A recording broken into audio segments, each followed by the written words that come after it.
Hello when, আসসালামু আলাইকুম। আজকে আমি চিকেন বানিয়ে নেবো। চিকেনটা অনেক মজার করে বানিয়ে নেবো। চিকেনটা একটু অন্যভাবে বানিয়ে নেবো। এই জন্য একটা লেবু নিয়েছি, লেবুটাকে কেটে তারপর লেবুর রস চিকেনের মধ্যে দিয়ে দেবো। আর চিকেনের মধ্যে লেবুর রস দিয়ে দিলে চিকেনের গন্ধটা একদমই থাকে না। তারপর আদা রসুন পেঁয়াজ নিয়েছি, তারপর এটাকে আমি কেটে নেব। এইদিকে আদাটাকে টুকরো টুকরো করে নিতেছি। এটা ব্লেন্ডারে দেওয়ার সঙ্গে একদম পেস্ট হয়ে যাবে ভালোভাবে। এই জন্য আদাটাকে একটু কুচনো কুচনো করে কেটে নিতেছি। আদা আমার কেটে নেওয়া হয়ে গেলে রসুন কেটে নেব।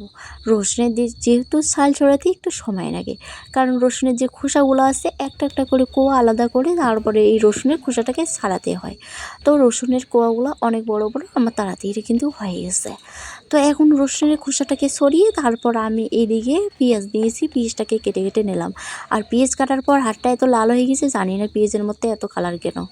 তারপর এদিকে আলুটাকেও আমি কেটে নিয়েছি, আর আমি একটা কড়াই বসিয়ে দিলাম।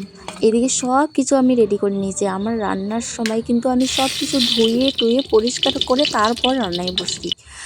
আমি বারবার করে উঠি না, এটা আমার পছন্দ না। আর আমি চিকেনের মধ্যে আগে থেকে লেবুর রস দিয়ে দিয়েছি। তারপর চিকেনের মধ্যে আমি দিয়ে দিলাম লবণ 2 চামচ, তারপর দিয়ে দিলাম গরম পানি। লেবুর রসটা দেওয়ার কারণে, লবণ দেওয়ার কারণে দেখতে পাচ্ছেন চিকেনের মধ্যে যত নোংরা টোংরা সব কিন্তু বেরিয়ে গেছে।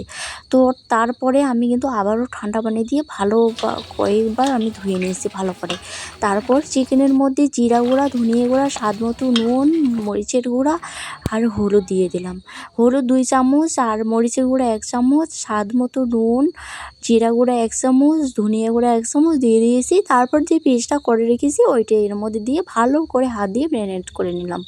তো ম্যারিনেট করে আমি আধা ঘন্টা রেখেছি। আপনাদের হাতে সবাই দেখলে আপনারা 1 ঘন্টাও রাখতে পারেন। তারপরে এর মধ্যে তেলটা দিয়েছি। তেলটা একটু বেশি পরিমাণে দিতে হয়, কারণ চিকেনের মধ্যে তেলটা একটু বেশি করে দিলে চিকেনের টেস্টি হয়। তারপর একটুখানি তেল দিয়ে তারপর আমি তেজপাতা আর এলাচ দারুচিনি 2 টুকরো দিয়ে এটাকে 1 মিনিট ভেজে নিয়ে ওই যে পেঁয়াজটা যে কুচনো করে রেখেছি ওইটা এর মধ্যে দিয়ে দিলাম। চিকেনের মধ্যে আবারও একটুখানি গরম মশলা দিয়ে দিলাম, প্রায় আধা চামচের মতো। এখন আমার দেখতেই পাচ্ছেন পেঁয়াজটা একদম লাল কালার হয়ে গেছে। তারপর এর মধ্যে ম্যারিনেট করা চিকেনটা দিয়ে দিলাম।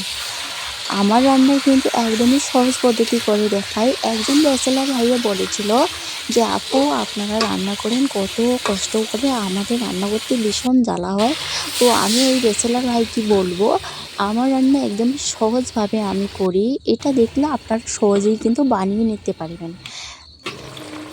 তো এখন আমি এই চিকেনটাকে কষিয়ে নেব না। আমি যে ব্লেন্ডারে পেস্ট করে নিয়েছি ওই ব্লেন্ডারটা ধুয়ে এখানে আমি পানি দিয়ে দেব।